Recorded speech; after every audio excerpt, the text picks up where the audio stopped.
श्राद्ध के भेद, महिमा और फल का वर्णन।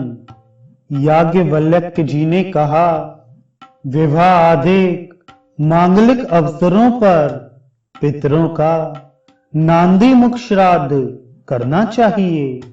उनके लिए दधी, बदरी फल मिश्रित यवान्न का पिंडदान करना चाहिए।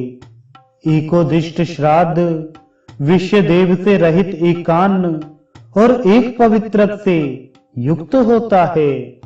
इस श्राद्ध में आवाहन और अग्नोकरण नहीं किया जाता। इस श्राद्ध का संपूर्ण कृत अपस्व्यय अर्थात दक्षिण कंधे पर यज्ञोपवीत धारण करके करना चाहिए। श्राद्ध कर्ता इस श्राद्ध में निमंत्रित ब्राह्मणों को पवित्र भूमि पर रखे हुए आसन पर उत्तिष्ठाम कहकर बैठने के लिए निवेदन करे। उसी प्रकार अभ्रम्यताम कहकर विसर्जन करे। ब्राह्मणों को भी अभिरतः इसम यह वचन कहना चाहिए। सपिंडीकरण श्राद्ध में श्राद्ध कर्ता तिल एवं गंध मिश्रित जल से 4 पात्रों को परिपूर्ण करे। उन पृत पात्रों में से एक पात्र को अर्घ प्रदान करने के लिए प्रेत पात्र के रूप में कल्पित करे। तदनंतर श्राद्ध कर्ता प्रेत पात्र में रखे हुए अर्ध जल के कुछ भाग को पिता आदि के 3 पात्रों में मिलाकर पूर्ववत अर्घ्य आदि क्रिया का संपादन करे। ये समाना इन 2 मंत्रों के द्वारा प्रेत पिंड को 3 भागों में विभक्त कर पितरों के पिंडों में मिला दे। इसके अनंतर विहित एकोदिष्ट श्राद्ध स्त्री माता का भी करना चाहिए, जिसका सपिंडीकरण 1 वर्ष से पूर्व होता है। उसके उद्देश्य से भी 1 वर्ष पर्यंत सानोदक कुंभ प्रतिदिन प्रति माह यथाशक्ति ब्राह्मण को देना चाहिए। पितरों को समर्पित पिंडों को गौ, अज, ब्राह्मण, अग्नि अथवा जल को अर्पित कर दे। हविष्यान अर्थात तिल, व्रीहि, यव आदि से श्राद्ध करने पर पितृगणों को 1 मास तथा पायस से श्राद्ध करने पर उन्हें 1 वर्ष पर्यंत संतुष्टि प्राप्त होती है।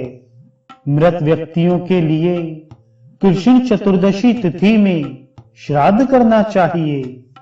ऐसा करने पर श्राद्ध कर्ता को मृत्यु के पश्चात स्वर्ग तो प्राप्त होता ही है, जीवन काल में भी श्राद्ध कर्ता को उत्साह, शौर्य, क्षेत्र तथा शक्ति की प्राप्ति होती है। जो विधिवत अपने पितृजनों के लिए श्राद्ध करता है, वह पुत्र, सर्वजन श्रेष्ठता, सौभाग्य, समृद्धि, प्रमुखता, मांगलिक दक्षता, अभीष्ट कामना पूर्ति, वाणिज्य में लाभ, निरोगता, यश, शोक राहित्य, परम गति, धन, विद्या, वाक सिद्धि, पात्र, गौ, अज, भेड़, अश्व और दीर्घायु प्राप्त कर अंत काल में मोक्ष लाभ प्राप्त करता है। कृतिकादि से भरणी पर्यंत प्रत्येक नक्षत्र में श्राद्ध करने वाले व्यक्ति को भी इन सभी सुखों की प्राप्ति होती है। सुंदर सुंदर वस्त्र तथा भवन आदि सुख साधन स्वयं ही श्राद्धकर्ता को सुलभ होते हैं।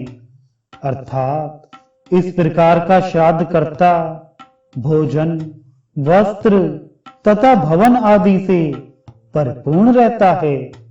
पिता, पितामह आदि पितर संतुष्ट होकर श्राद्धकर्ता को नित्य आयु, संतति, धन, विद्या, राज्य, सभी प्रकार के सुख, स्वर्ग और मोक्ष प्रदान करते हैं।